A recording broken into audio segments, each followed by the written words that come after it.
السلام علیکم ورحمت الله وبرکاتہ. زم تاسو حسن شهید یو ځل بیا پښتو ټک یوټیوب چینل تاسو په خدمت کې حاضر یم. حکومت په نن ویډیو کې به تاسو ته یو داسې زبردست براوزر خایم که تاسو مطلب په دې کې د فیسبوک کوي، که تاسو په دې کې د خپل یوټیوب چینل کولاوي، که تاسو په خپل پیج کولاوي، خو ډیر زیات به زبردست طریقه به دا براوزر تاسو لکار کوي. په دې براوزر کې تاسو ته د ماوس چې کوم دی هغه ملاويږي، لکه څنګه چې تاسو په کمپیوټر کې ملاويږي. ورسره سایت په دې کې ډیسکټاپ موډ چې کوم دی هغه تاسو ته هم ملاويږي، یعنی تاسو بالکل د کمپیوټر په شان په دې کې سکرین کولای شئ. ورسره اډ ټو هوم سکرین آپشن په دې کې هم شته، پرنٹ آپشن په دې کې هم شته، ډیر زیات آپشن دي. ورسره ټي وي آپشن تاسو لاندې درکړي. نو د دې براوزر ټوله طریقه تاسو ته خایم چې دا تاسو په دې کې ماوس څنګه کوي، په دې کې تاسو ډیسکټاپ موډ څنګه کوي.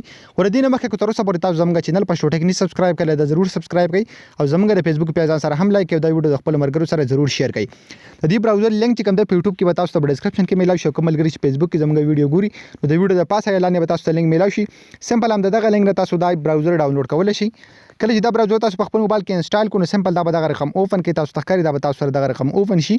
نو تاسو لپاره سایت کې 3 ډاټس درکړي، تاسو تخکاری کله چې تاسو هم په دې 3 ډاټس باندې کلیک واخلئ نو بده کې لاندې تاسو د یو ته ریکوست ډیسکټاپ سایت تاسو دلته یو آپشن درکړي.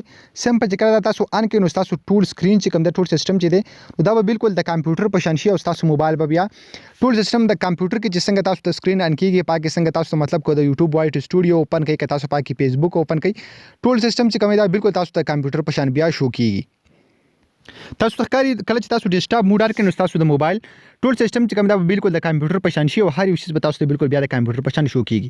اوس تاسو به ماوس په دې کې څنګه ان کوئ، سمپل چې کله تاسو به 3 ډاټس باندې کلیک واخلئ تاسو ته طریقه هم کله هم تاسو به 3 ډاټس باندې کلیک نو تاسو ولته لاندې یو ان اف آپشن چې کوم تاسو درکړي ماوس تاسو تخکاری دا سمپل تاسو د ځکه داسې اپ کولای هم شي. تاسو تخکاری اوس اپ شو او سره سمپل تاسو د ځکه دا ان کولای هم شي. نو تاسو د کوم براوزر چې د کې بدن تاسو ته به ماوس شو کوي او ډیر په اسانه طریقه باندې تاسو به دې باندې بیا وړوکی شي چې کوم دی تاسو ان کولای شي. بیا که تاسو سایت ټک کلیک واخلئ تاسو تخکاری تاسو غواړئ گیم پیډ آپشن بده کې هم شته، ورسره پاین ان پیج آپشن پکې شته، ورسره اډ ټو هوم سکرین یعنی تاسو دا هوم سکرین ته چې کوم دی ام اډ کولای شي. دا براوزر تاسو تخکاری پرنٹ آپشن بده کې هم شته دی، ورسره تاسو کوي ریکنیکټ ټو سرور آپشن پکې هم شته دی او ورسره ټي وي آپشن چې کوم تاسو له ام په دې ځکه درکلې دی. بل بده کې ډیر زیات کمال آپشن دار که تاسو ولته په دې 3 ډاټس باندې کلیک واخلئ تاسو درغه هم ابه تاسو ته سمپل په سیټینګ باندې کلیک کړئ نو په دې اپلیکیشن کې بدلنه تاسو اډونه چې کوم دی هغه بلاک کولای شي. بده کې چې غلط تاسو بیا د کار کوي نو بده کې تاسو ته اډونه نشو کیږي. تاسو تخکاری بلاک ایډز نو سمپل دا آپشن به تاسو د ځکه نه ان کوي اوکے نو به چې کله هم تاسو په دې اپلیکیشن کې دنه کار کوي په دې براوزر کې دنه تاسو کار کوي نو تاسو ته به اډونه چې کوم دی په دې اپلیکیشن کې دنه نشو کیږي.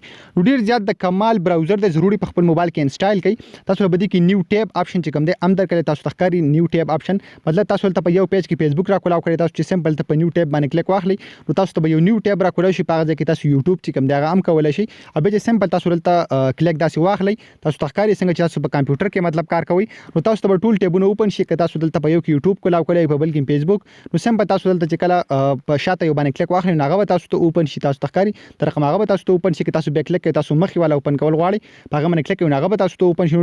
ډیر ځات په زبردست طریقه باندې تاسو په دې براوزر کې خپل کار مطلب کولای شئ.